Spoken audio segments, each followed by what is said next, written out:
Wagwan, everybody. Welcome to the Dis Affamie History podcast, where we'll be speaking about history and as well family history and how history relates in terms of Caribbean people for the present as well as in the past, and how in the past what that does and brings forth for what we are going through at present and what we can learn from our history, from our family, and take that moving forward. So I do hope you enjoy the podcast. And if you like it, please ensure to subscribe, like, and review. Thank you. Welcome to an intriguing episode of our podcast, where we venture into the world of genetic exploration with Peter J. Roberts. Today, we're diving deep into the Bahamas DNA project, a groundbreaking initiative shedding light on the genetic mosaic of the Bahamian people. So let's have a listen. Thank you so much, Peter, for coming on to the podcast to speak about the Bahamas DNA project. And before we start, I'll just have you do a brief introduction of yourself. Okay. Thank you for having me. I'm from the Bahamas. I'm a Bahamian living in Atlanta, Georgia. I've been doing genealogy since about 1975, and I've been doing genetic genealogy since about 2003. I've had a keen interest. My mother's family was from Georgia and Virginia in the U.S., and my Bahamian family is through my father.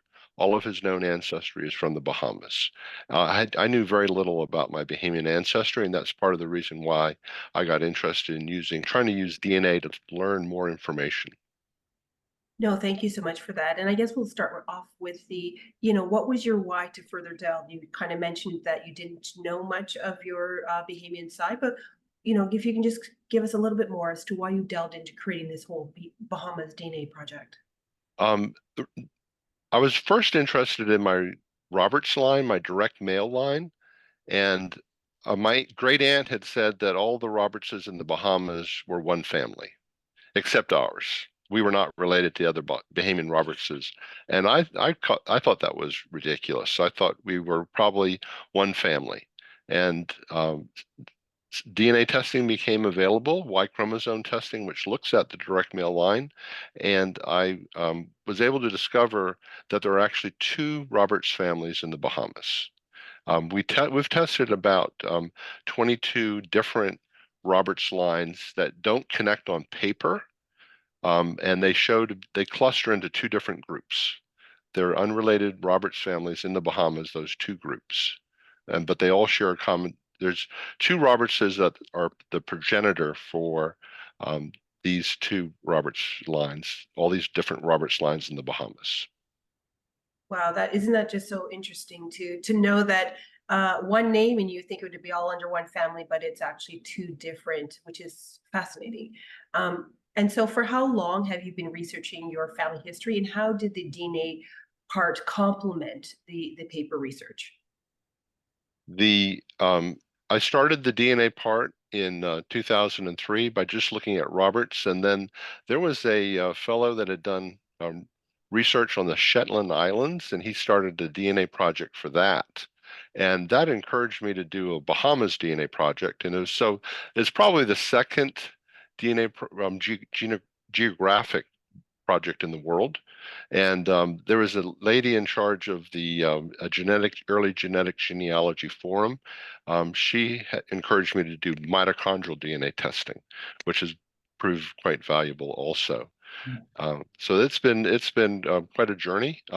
Unfortunately, it costs money, and not everyone can afford to take a DNA test. So quite often, a lot of the results that I have are based on the results of people who can afford to test. We do have some sponsorship that's available, and so we've gotten about, I guess, 250 to close to 300 people now that are part of the Bahamas DNA project. No, that's great. And then I guess have been some of the major points that you have been gleaning from this particular Bahamas DNA project? We've discovered that there are some families that are one family. In terms of, like, there's a Kemp family and a Pritchard family, and it's probably one family. Wow. More DNA testing is needed to try to flesh that out. But we've been able to discover the origins of some family lines. There is a Low family in the Bahamas that is was always believed to be coming out of England. Earlier on, if it is coming out of England, earlier on it's coming out of Portugal, however it is.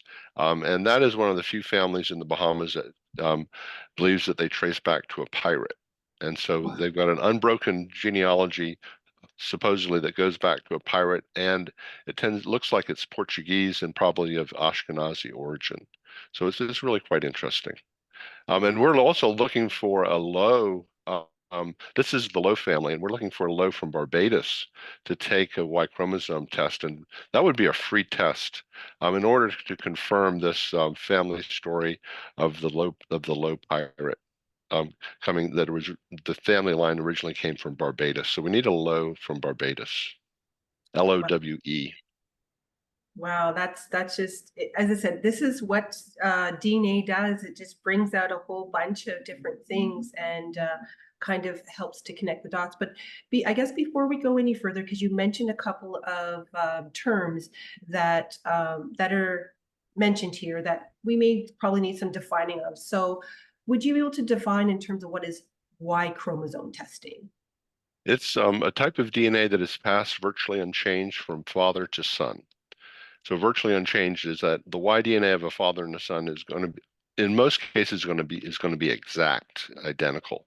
The DNA test looks at little variations that can happen on the Y chromosome, and you're able to reconstruct family history based on those variations. The inexpensive test The inexpensive test looks at 37 markers. And if two people match closely on 37 markers, say 35 out of 37, they match 35 out of 37 markers, then you can say that they share direct male line ancestry in a genealogical time frame. And that's the time frame in which surnames have been adopted and get inherited from father to son. Okay. So No, go ahead.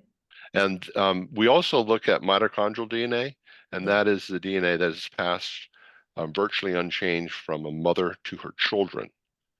Males have mitochondrial DNA that they just don't give it to any of their children. So it's a direct female line, and males can use that their mitochondrial DNA results to trace their direct female line. And that is the most interesting line because a lot of people, women change their names each generation typically, and it's very difficult. Quite often, people know less about their direct female lines, and so you're actually able to reconstruct family relationships that may not be in the paper record, and you can see that if you were to go mother, mother, mother, mother on one line and mother, mother, mother, mother on another line, they would eventually connect, and hopefully, you're looking at a connection on an island. It's because and then you can see which family groups are related. One interesting thing is that we've tested about over 200 different female lines that come out of the Bahamas. Half of those lines descend from 7 women.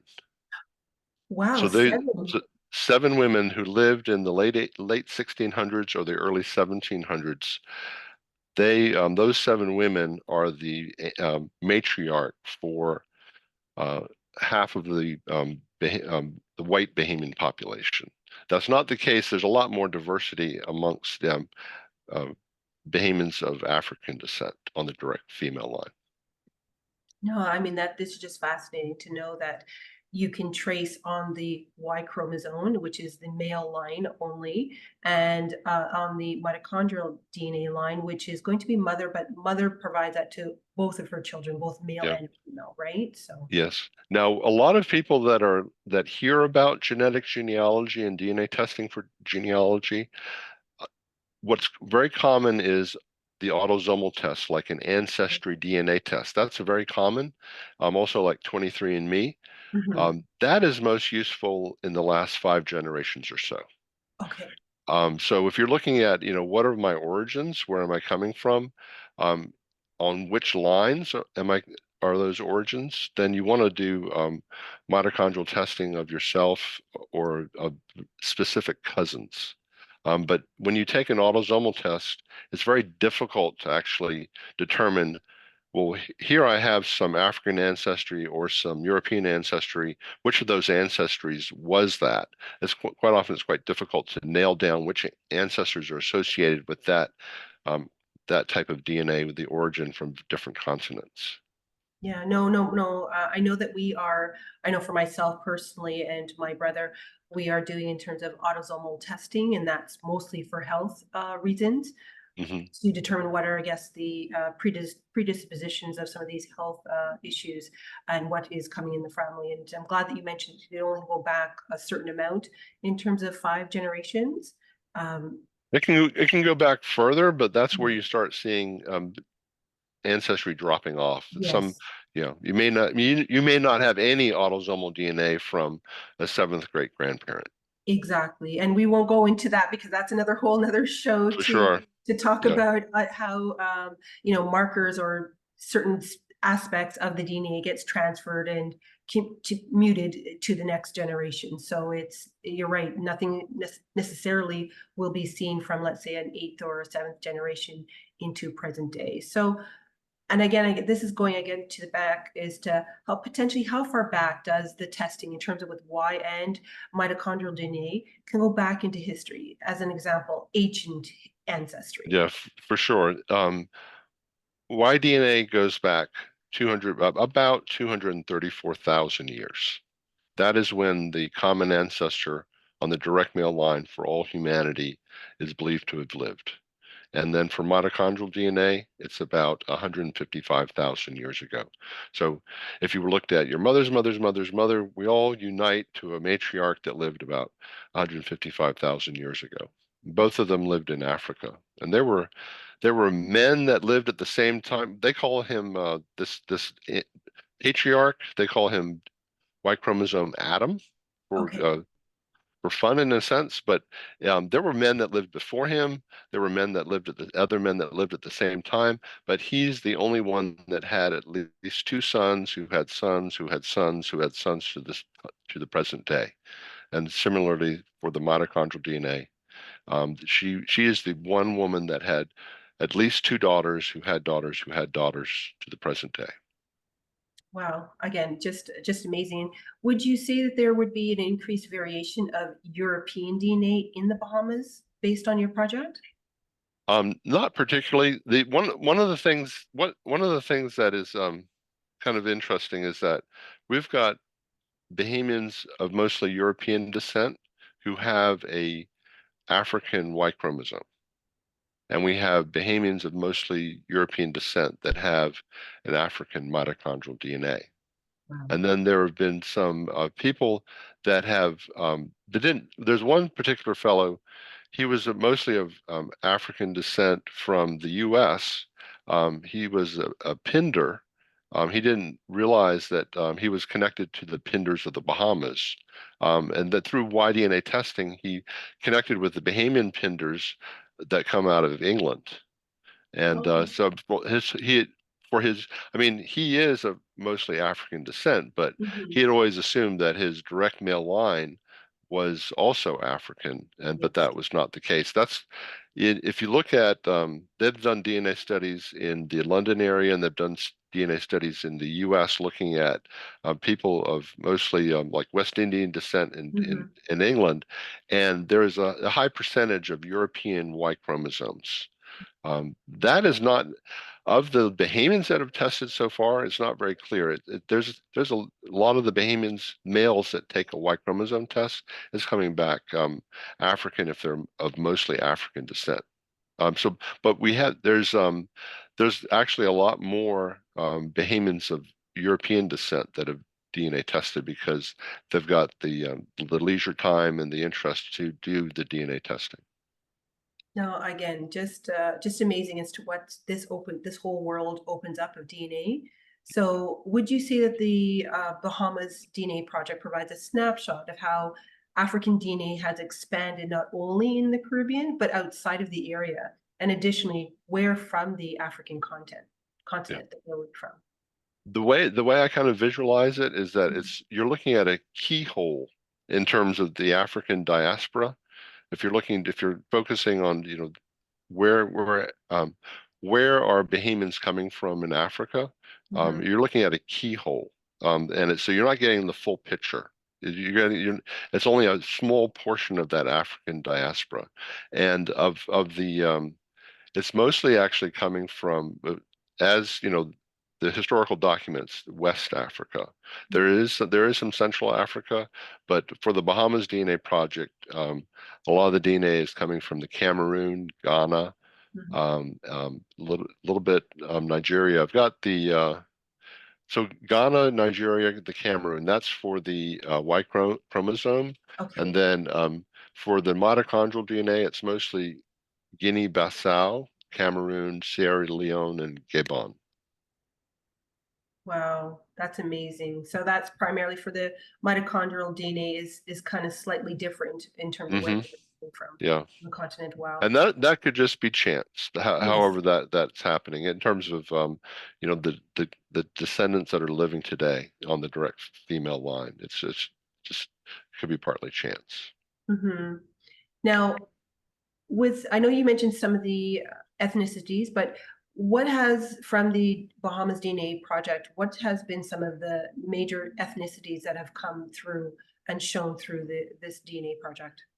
Okay, so most of the results are of European descent in terms of like the typical English. We've got some Ashkenazi, English, Dutch, Scottish, Irish, Norse Viking, Welsh, Portuguese. There's one Berber line that's quite interesting. It's of Spanish descent. That Berbers were in the North Africa. Yes. Balkan, French, Germany. But there's a multitude of different ethnicities in Africa. But a lot of these, I'm probably going to butcher the pronunciation, but there's the Bassa, the Chadic, Iwando, Mandura, Hmm. Bamileke, Fali, um, Bubi, Fang, Mandingo, Hassa, Bambara, Mandinko, Wolof, Limba, Mende, Lamba, Iwi, Fanti, Ga, Akan. That's some of the different ethnicities. Some of them are language groups, some of them Yes. are ethnic groups.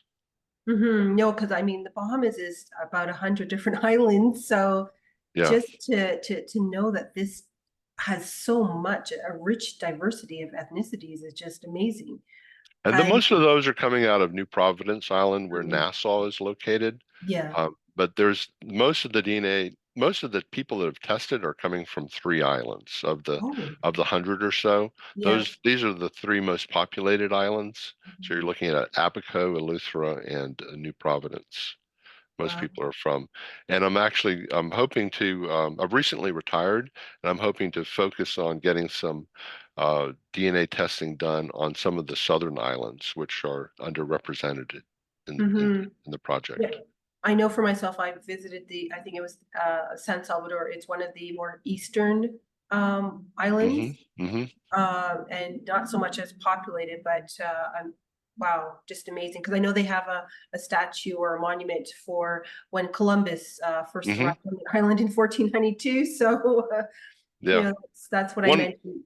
one thing that the I was quite interested in finding out if any of the indigenous Yes. Lucayan Indians or any of their DNA is found in the current population. There are some hints of DNA that's coming from Native Americans, but it's not clear at all. It's Okay. probably not coming from the indigenous population that met Columbus. Yes. And we've done the National Geographic's Genographic Project actually did some testing of archaeological um, burials in the Bahamas of the Lucayan Indians, and Yes. so we know what some of that DNA looks like, and it's not being found in the current population. There are some groups that trace their origin in the Bahamas back to Cuba. There's a mitochondrial line that's going back to Cuba. At first, we thought that might be it's Native American, but we thought it might be indigenous to the Bahamas, but it's actually seems to be indigenous to Cuba. Wow. Yeah, because I know the Lucan and the Taino Siboney, because they have traversed the entire Caribbean, that there's pockets of their ancestry. So what does it mean when someone, I guess, from the group would, match in the Bahamas DNA group, but they didn't know that they were related? And what would be some of the identifiers in terms of people matching? Yeah, the one of the things that jumps to mind is the that I mentioned earlier about the Pinder, who Yes. they matched in the Bahamas, and then they basically they learned a lot more about their ancestry. One, it's mostly that type of discovery is mostly coming through people that have been adopted and they've done an autosomal test, and they Mhm. find out that they've got a lot of matches in the Bahamas, and there are so a few adoptees where they've actually been able to discover their biological father, because they would match one particular Bahamian at a second cousin level, another Bahamian at a first cousin level, and by sort of, in a sense, triangulating, they're able to narrow down, who is the likely father, and then they actually tested a son of that father, and then there was a very close match indicating that it was a close relationship, like, and that they were a, a first cousin to that person who tested, and then they're able to figure out, well, this is probably the father. We are actually able to introduce also X chromosome matching also to determine that who the actual father was. Wow. And what would you, I guess, I'd use as an identifier for this match? Like, how would that be determined? Okay, so with Y chromosome, let's say you Hmm. test a Y chromosome, then you're going to be matching almost identical. So we're Okay. looking at the different markers. Like the common test is 37 markers. We're looking at a Mhm. match of like 34 out of 37 or 35 Okay. out of 37 exact people matching. Or with mitochondrial DNA, it's almost always in a completely exact match. So you're looking at different regions of the mitochondrial DNA. There's three major regions, and you're matching exactly.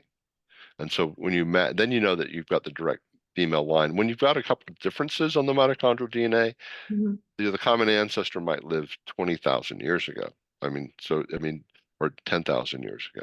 So when you have just a small number of differences, chances are it's a very early common ancestor.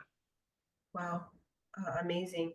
And, through the Bahamas DNA project, were you able to see individuals that were, direct descendants from the continent of Africa? I know you mentioned some of the other things, but does it really show in terms of direct, or I guess kind Yeah. of seem like they're 100%, so to speak? Okay. So in most cases, they will people will take a test, and then the lab that they tested with, they've got a database of different African types of mitochondrial DNA or different types of Y chromosomes.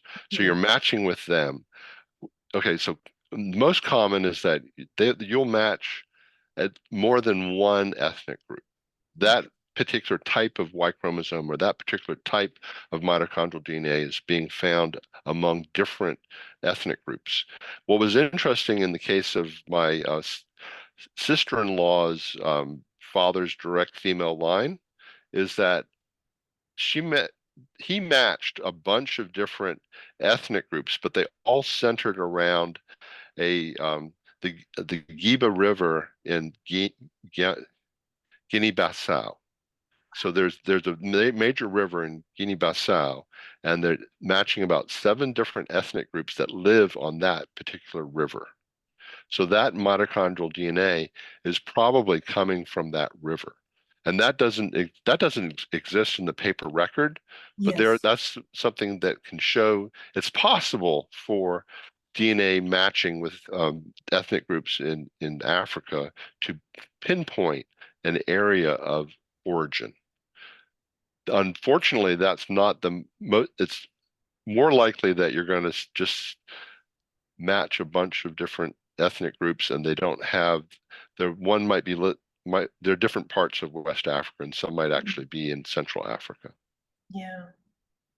I mean, that is very specific to be down to this particular river in Guinea-Bissau to know that that's where they come from. That's again, just amazing. Yeah. And, your project, gives the connectedness that everyone is connected. How do you feel that, this really does illustrate that from the Bahamas DNA project?